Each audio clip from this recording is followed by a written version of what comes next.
How's it going, everyone? Got a couple of things to talk about today. Some new PlayStation updates as far as old IPs being brought back. And I want to do a little bit of my own speculation and why I'm a little bit pessimistic as far as old IPs being brought back and things of that nature. But, you know, I am a more pessimistic person than most, and I like to keep my expectations low. So, you know, I was expecting something not that great, or I am pleasantly surprised. And either way, I think it's a W. But we'll talk all about that. And on top of that, a bit of an update on Freedom Wars Remastered. We did our full preview video yesterday, and now we have some more updates about the game. We'll talk that at the end of this video. But noted on the VGC podcast, Andy Robinson had noted that he heard that Sony is bringing back at least a couple of old IPs. He noted, without being an insider D, I know of at least a couple that they're working on, like the deep cut old IP stuff. So,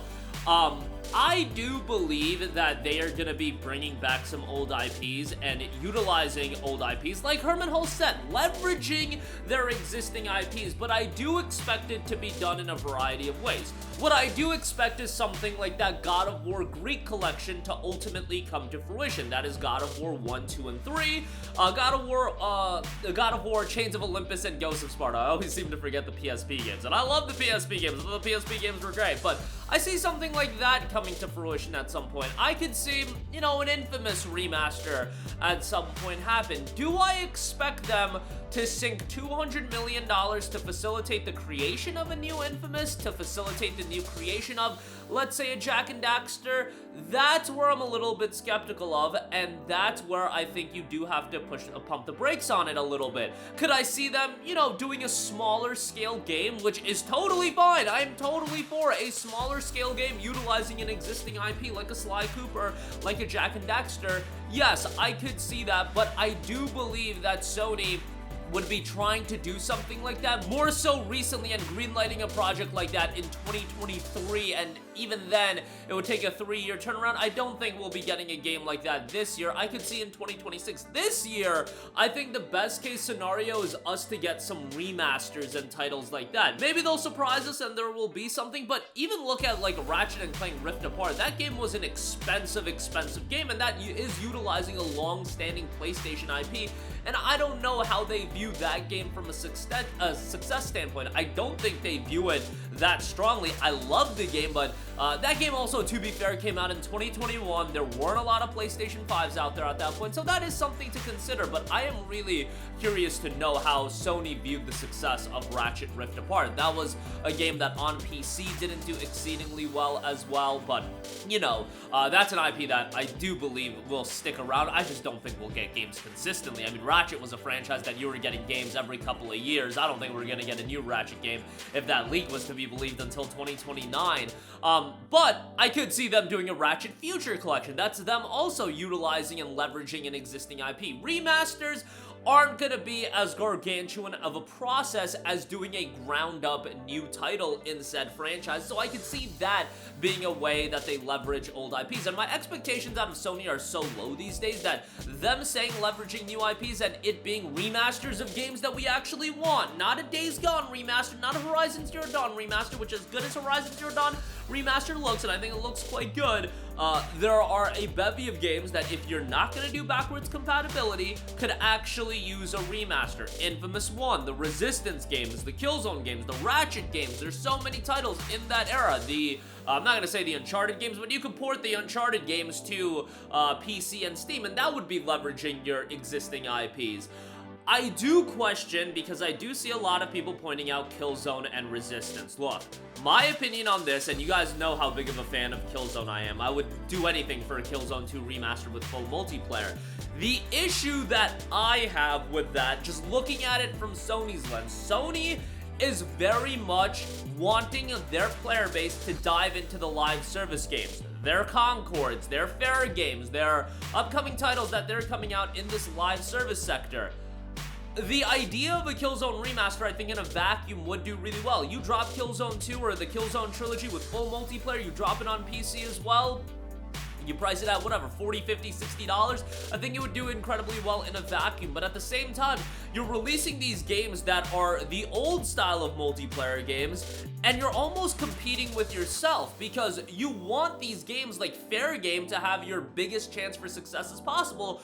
But when you have first party also dropping a multiplayer experience like a Killzone, I think people are going to gravitate towards Killzone over a Fair Game. There would be more excitement around Killzone, and that's just where I see it from Sony's standpoint. If it was up to me, you're damn right. I think, you know, a lot of their live service projects are going to flop, and they're going to have to learn that the hard way. I don't know if everything's going to turn out like a Concord level failure, but they also had a success with Helldivers. But I think when we talk about the live service success, people want to say they're 1-1, Helldivers 2 and Concord. Well, Concord was a first party, like Sony-owned studio developed game. Helldivers 2 was published, but even beyond that, while Last of Us Factions wasn't this game that was promoted as a failure, that game was in development for years and years, and it just got canned. While it never saw the light of day, they sunk millions and millions of dollars of resources into the development of that game, and it was a failure. So really, I think they're 1 and 2 if you look at it that way. We'll see how Fair Game turns out. We'll see how Marathon turns out in all these games, but,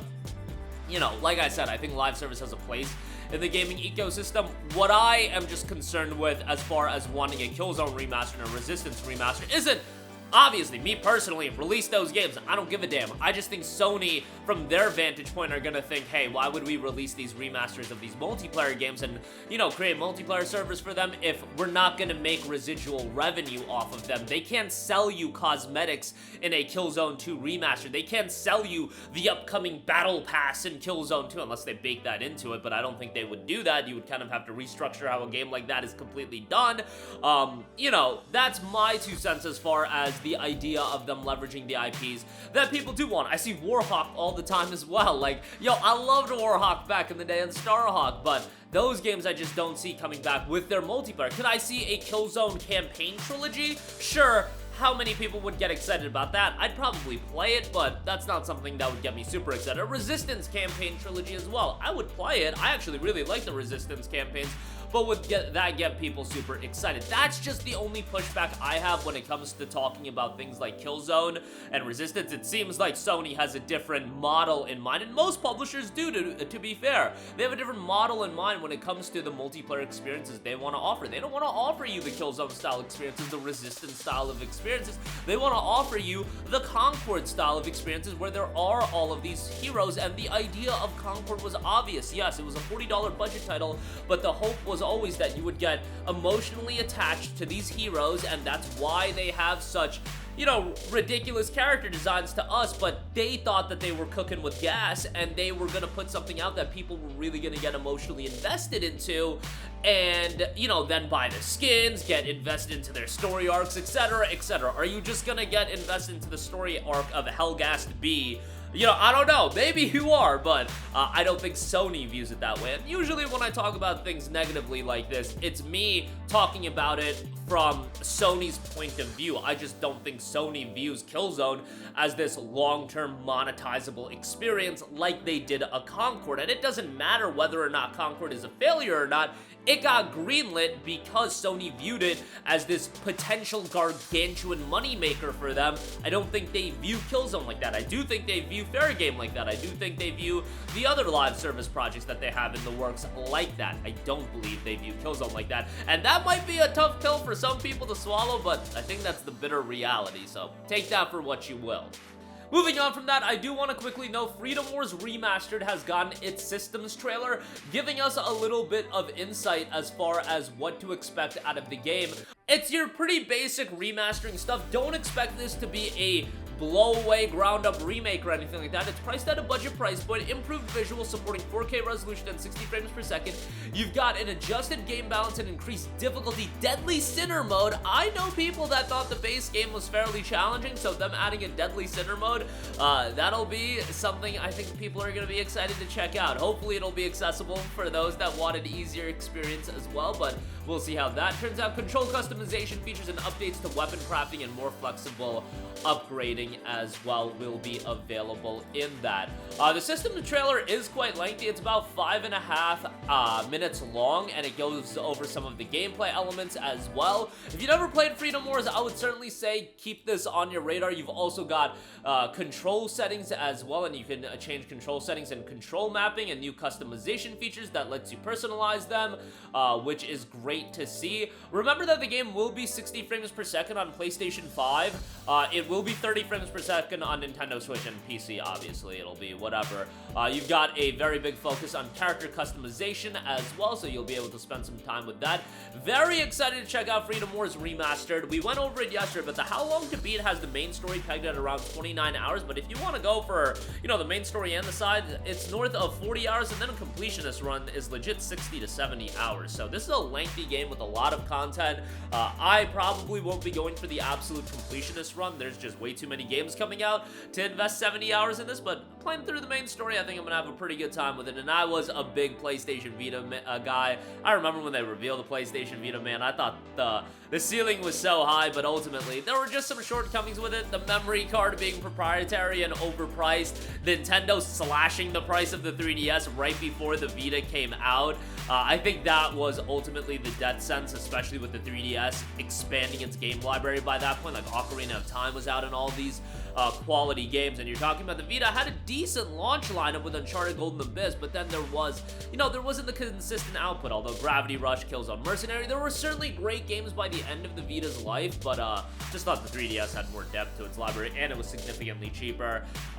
It is what it is. I love the Vita. I thought it was a great piece of hardware, but, you know, Freedom Wars was one of the final great games that came out on the platform, and it'll be nice that 10 years later it's getting preserved. But that'll do it for me. Again, wanted to talk a little bit about the Andy Robinson points. Just the idea of them having titles in development. I think best case scenario, this year, maybe we get a couple of remasters. I think that God of War collection makes all the sense in the world.